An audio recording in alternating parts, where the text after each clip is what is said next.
Bismillahirrahmanirrahim. Assalamualaikum warahmatullahi wabarakatuh. Terima kasih sudah berkunjung ke channel MRAS Islami.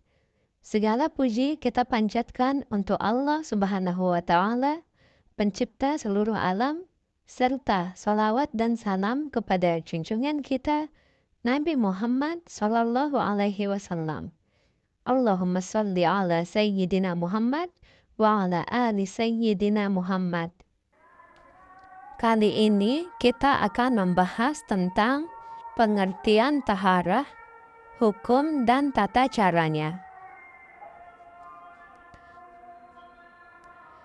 Arti dari kata taharah adalah berawal dari bahasa Arab yang berarti bersuci atau membersihkan diri. Taharah meliputi dua jenis, yaitu taharah dari hadas, baik hadas kecil maupun besar, dan taharah dari najis, kotoran atau benda yang dianggap najis. Dalam Islam, kebersihan merupakan separuh dari iman, dan taharah adalah syarat utama untuk menjalankan banyak ibadah seperti sholat, tawaf, dan membaca Al-Quran. Selain itu, taharah juga mencakup kebersihan dari najis, seperti membersihkan pakaian dan tempat dari kotoran najis. Hukum taharah menurut Islam. Hukum taharah adalah fardu atau wajib dalam Islam, terutama ketika hendak melaksanakan ibadah tertentu.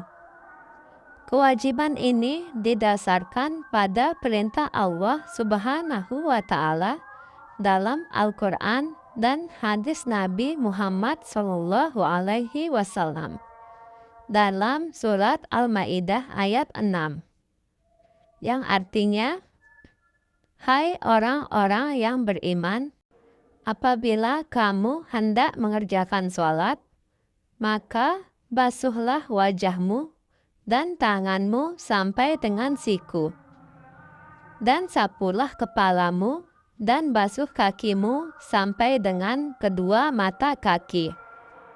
Dan jika kamu junub, maka mandilah.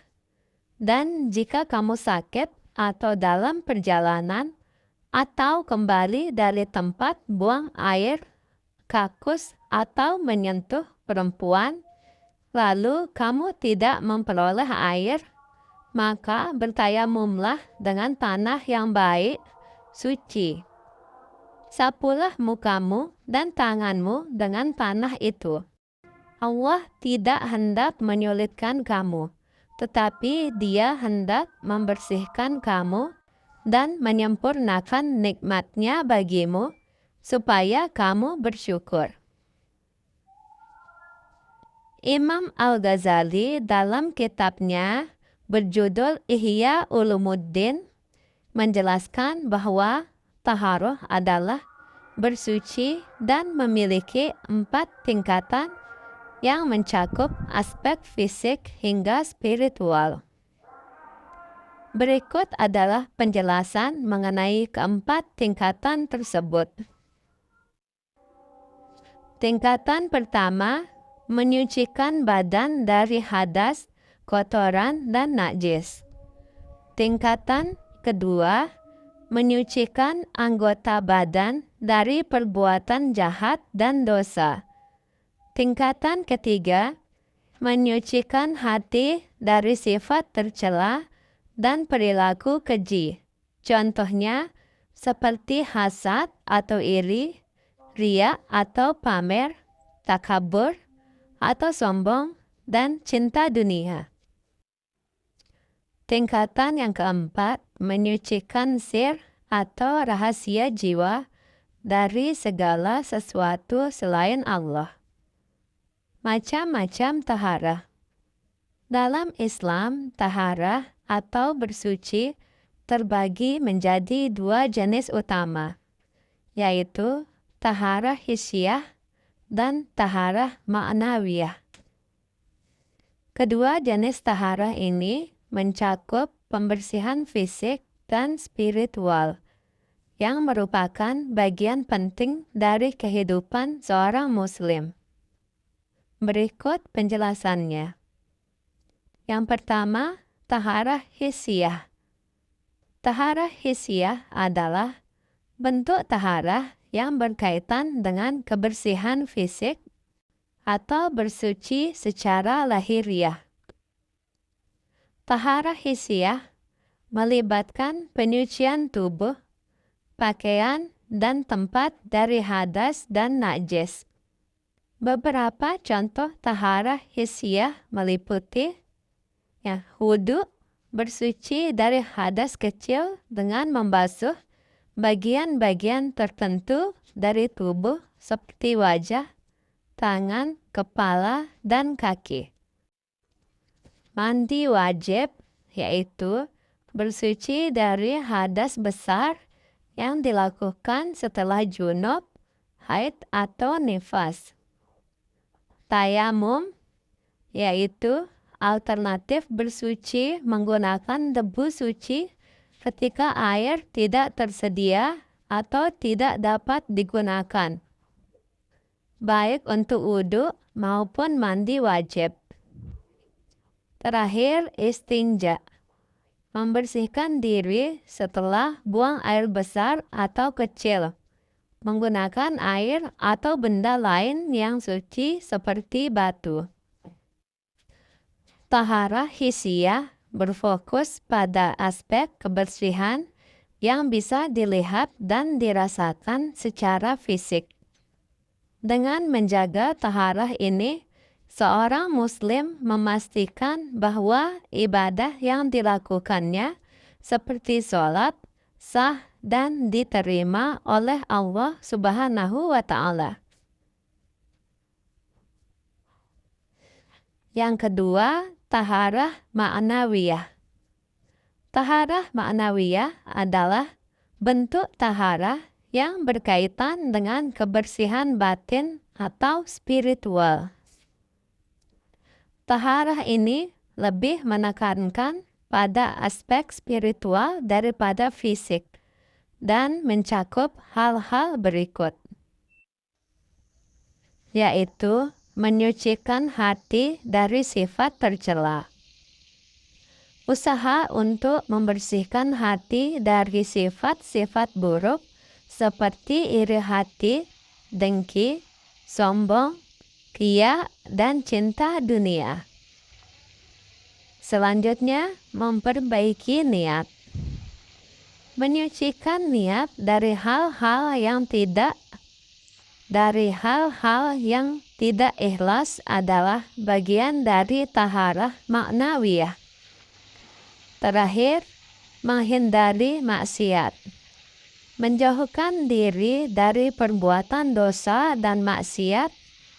Hal ini mencakup menjaga lisan dari perkataan buruk, menjaga pandangan dari hal yang haram, dan menghindari perbuatan yang dilarang. Taharah ma'nawiyah adalah esensi dari kesucian spiritual seorang Muslim, di mana seseorang berusaha untuk membersihkan dirinya dari segala yang dapat menjauhkan dirinya dari Allah Subhanahu wa Ta'ala. Oleh karena itu, penyucian ini sangat diperlukan jika ingin lebih dekat kepada Allah Subhanahu wa Ta'ala. Jenis-jenis air untuk taharah. Jenis air untuk taharah atau bersuci dalam fikih Islam ada beberapa macam. Tidak semua air bisa dipakai untuk bersuci atau wudu, mandi wajib, menghilangkan najis. Berikut penjelasannya. Yang pertama, air mutlak atau air suci dan mensucikan. Air yang masih murni tidak berubah warna, rasa, dan baunya. Bisa dipakai untuk wudhu, mandi wajib, maupun menghilangkan najis. Contohnya, air hujan, air sumur, air laut, air sungai, air mata air salju, atau es yang mencair. Yang kedua, air mustakmal atau air bekas dipakai bersuci, yaitu air yang sudah dipakai untuk mengangkat hadas, misalnya bekas wudhu atau mandi wajib, tapi jumlahnya sedikit. Air ini suci, tapi tidak bisa mensucikan lagi. Contohnya, air dalam wadah sedikit, lalu dipakai membasuh wajah untuk wudhu, sisanya tidak boleh dipakai wudhu lagi. Yang ketiga, air mutaghayyir atau air yang berubah. Air yang berubah warna, rasa, atau bau karena tercampur benda suci. Hukumnya suci, tapi tidak bisa mensucikan kalau perubahannya dominan. Contoh, air teh, air kopi, air sirup. Yang keempat, air najis. Air yang terkena najis dan jumlahnya sedikit atau kurang dari 2 kullah, atau jumlahnya banyak tapi berubah rasa, warna, atau baunya karena najis, tidak boleh dipakai bersuci. Contoh, air yang terkena kotoran manusia, atau air yang kemasukan bangkai hewan kecil hingga berubah baunya. Yang kelima, air makruh. Air yang tidak najis tapi makruh dipakai karena tidak baik. Contohnya, air yang sangat panas, air yang sangat dingin, air yang sudah lama terjemur di bawah matahari, atau menurut sebagian ulama, terutama bila di daerah panas.